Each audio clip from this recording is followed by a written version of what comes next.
Enrique Díaz Infante. Él es director del programa del sector financiero del SEI. Bienvenido, muy buenas tardes, Enrique. Hola, Tania, buenas tardes.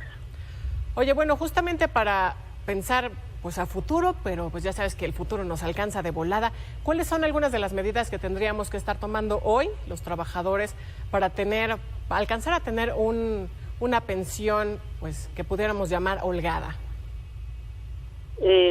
Híjole, Tania, como bien señalas, el tema de la pandemia ha venido a agravar una situación de por sí ya preocupante en el sistema de pensiones. Y digo preocupante porque hay problemas en materia de pensiones en cuanto a cobertura y en cuanto a monto de las pensiones. Las pensiones están muy ligadas al mercado laboral, y el mercado laboral en México está caracterizado por un alto nivel de informalidad.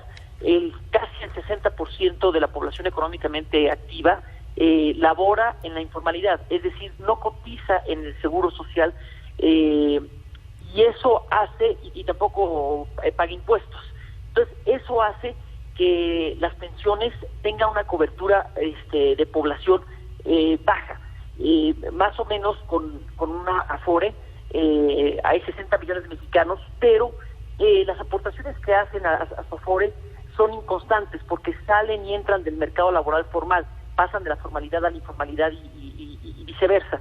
Todo eso hace que no se logren cotizar las 1,250 semanas que se requieren para recibir una pensión.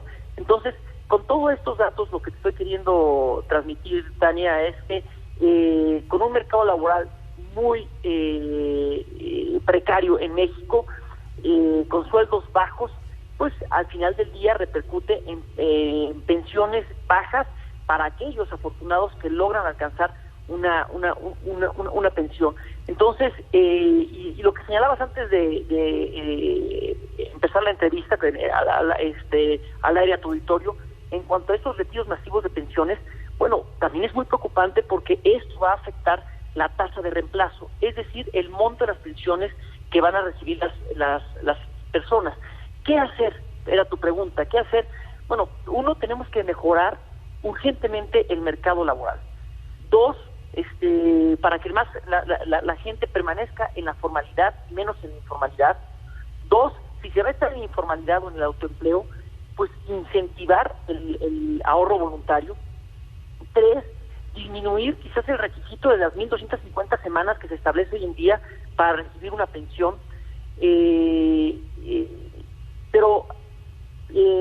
Cuatro, y aquí es ya no tanto a favor de las pensiones, tenemos que replantearnos completamente las pensiones vis a vis los recursos que se destinan a las mismas, los recursos públicos que se destinan al pago de las mismas, porque el problema pensionario radica fundamentalmente en la falta de una reforma hacendaria.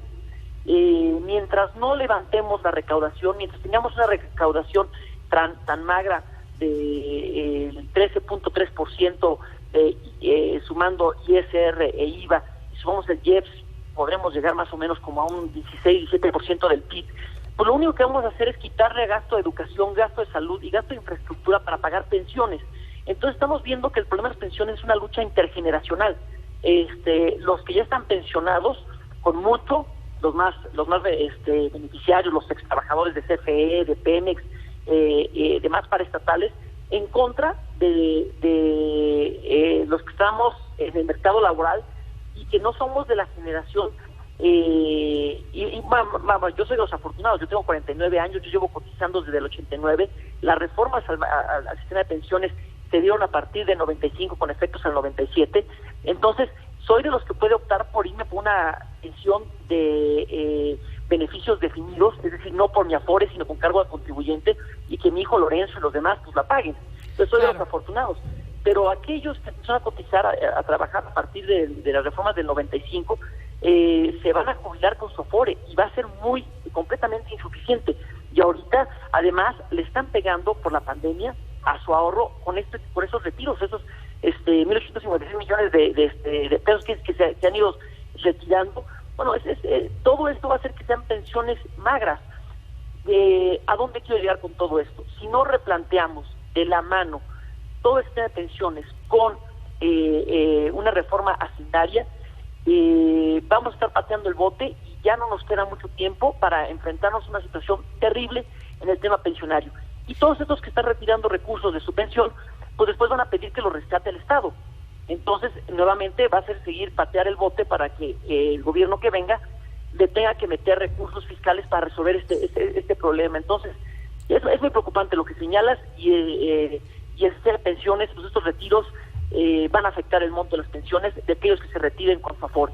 Claro, decías, entonces el fondo de todo esto, tú lo que ves ahí es una reforma hacendaria, pero vaya, se ve probable, se ve posible esto. Bueno, hay que decir que es una reforma hacendaria, pues incrementar los impuestos. Y bueno, hay que decirlo, además, el próximo año hay elecciones aquí en México. ¿Qué tan factible se ve esto cuando además ya el tema de las pensiones ya es una problemática que ya tenemos encima, que ya decían por ahí la bomba de tiempo, pero pues que ya prácticamente nos está estallando? Pues mira, Tania, como bien señalas, vienen elecciones, yo lo veo poco probable, pero creo que este gobierno no le va a quedar de otra. La pandemia lo está arrinconando y si ahorita no se anuncia, que no quiso endeudarse este gobierno para evitar que la caída en la economía fuera menor, aunque sí se ha ido endeudando y haciendo uso de recursos de los bancos de desarrollo internacional, del Banco Mundial, del BID, sí ha ido disponiendo de recursos, pero no en la medida que se requería para que no se cayera tanto la economía. Por lo mismo, el desempleo ha sido brutal. Ahorita ya vamos como en 12 millones de desempleados y 1.6 millones más o menos en la economía formal, el resto en la informalidad. Bueno, pues ese 1.6 millones de desempleados de la economía formal son los que están retirando.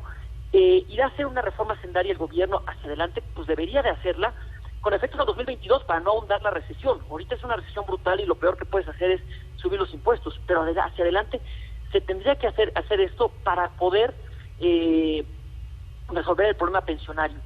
Sí es un problema gravísimo y, como te digo, es una lucha intergeneracional de los pensionados y de los beneficiarios de la ley anterior, de la de 1973, que son pensiones universales con cargo al contribuyente, vis-a-vis la generación Afores, que se van a jubilar con cargo a su Afore y que son los que están retirando los recursos de sus Afores, debilitando ya la tasa de reemplazo. Ahorita la tasa de reemplazo es aproximadamente, decía la OPE en 2019, el año pasado, del 25% del último sueldo, con lo que se iban a jubilar aquellos que lograran cumplir las 2.250 semanas de cotización.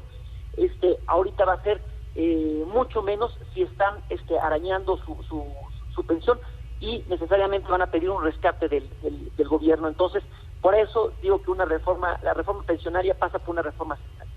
Claro, pues ahí está, pues vaya que es un tema amplio y bastante interesante, importante. Además, te agradecemos tu participación, te agradecemos estos minutos, Enrique Díaz Infante,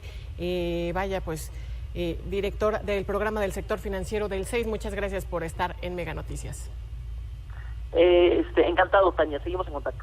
Buenas tardes.